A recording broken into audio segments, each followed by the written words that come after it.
Hey, what's up everybody, it's Chris F and welcome to my first video in a series about how to learn Street Fighter 6 as a Tekken player. In this first video, we're going to look at how to establish and understand up-close pressure off of light attacks. But before we get into it, we need to learn the key differences of how attacks and throws work in Street Fighter 6 compared to Tekken 8. Throws, number one, they're 5 frames, they're incredibly fast, and you cannot tech a throw on reaction. If your opponent throws you, you have to guess. It's a pure prediction whether or not your opponent is going to throw you or not. So if you want to tech a throw, you're going to have to guess and push the button at the timing when you think it's coming. Second point, throws actually connect on crouching opponents. Tekken 8, if you're crouching, all throws are highs and you'll be able to avoid the throw just by crouching.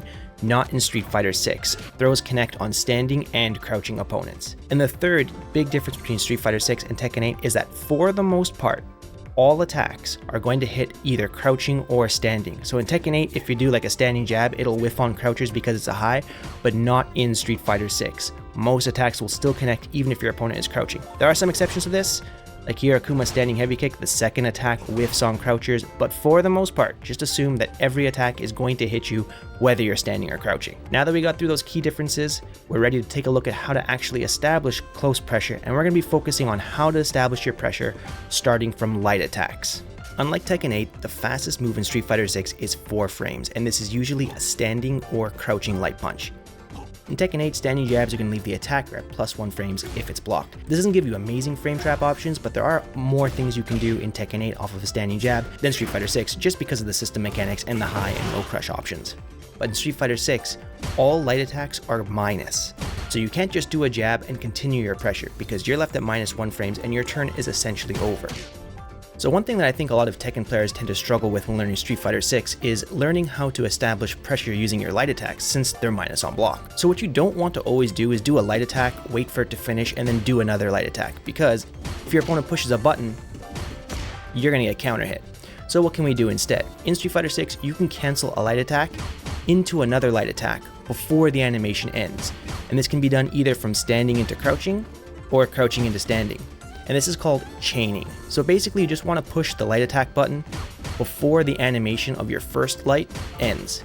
And this will catch opponents who are mashing or pushing buttons right after your first light attack. This is basically a frame trap using chains because there's a small gap in between when you do the first jab and you cancel it into another jab. I think it'll be helpful for Tekken players to kind of think of this like finishing your strings. Here, Jin's doing down forward 1, but if he thinks his opponent is going to mash after this, he can finish the string with down forward 1-4, frame trapping the opponent and punishing them for mashing. And using chains off lights is kind of the basic way to establish pressure in Street Fighter 6. So what you want to do is condition your opponent not to mash on 4-frame lights after your first light. So you can do something like this, chain it, start a combo. Now you've conditioned your opponent to know that they can't just mash buttons after your first light attack because you're going to frame trap them and then you can establish your pressure. Once you've conditioned your opponent to think that you're always going to chain your attacks, that allows you to set up kind of fake pressure because now you can do something like jab into throw or jab into walk-up throw because they're not pushing buttons anymore because they think you're going to chain your first light into another attack, essentially frame trapping them.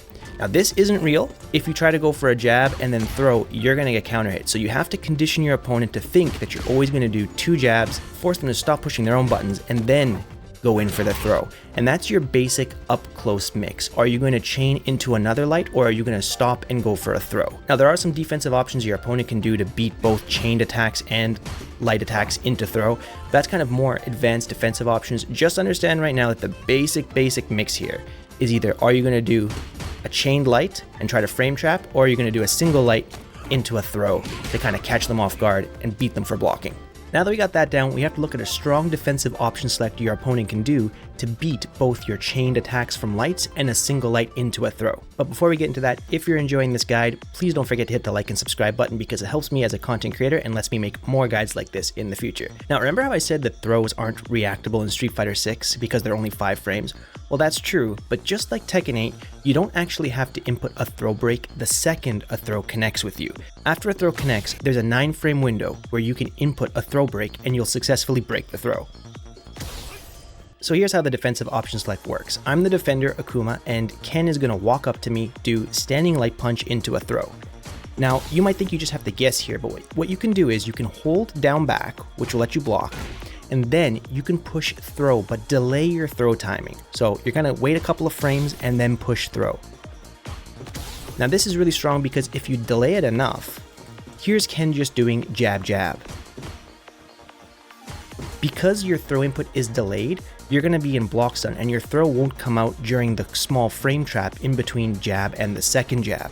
So basically you want to delay your throw timing by about like 5 or 6 frames, and what this will do is it'll allow you to block frame traps off of jabs from chain jabs. But if the opponent decides to go for a throw, you're going to throw tech it during the end frames of your throw break window.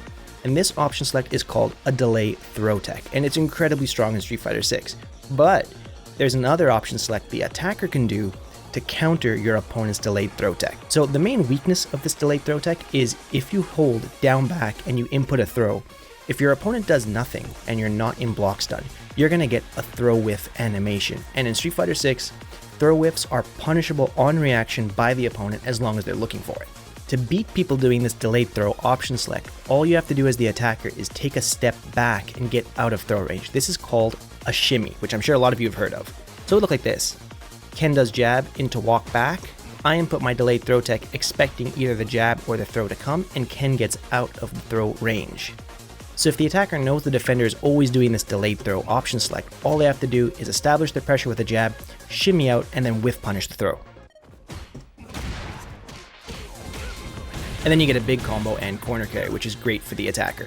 If you're brand new to Street Fighter 6 and you don't know how to shimmy, I'm going to leave a video to my shimmy tutorial guide in the description of this video below. It's only 2 minutes, check it out, it's going to get you ready to do shimmies both offensively and defensively in Street Fighter 6. So that's going to bring us to the end of this first guide. There's a lot more to cover, but I don't like doing too much in one video because I think it becomes too much to kind of process and to understand. Get this basic pressure stuff down off of lights and you're going to be starting off on the right foot in Street Fighter 6. Thank you all so very much for watching, and I'll see you all in the next video. Peace.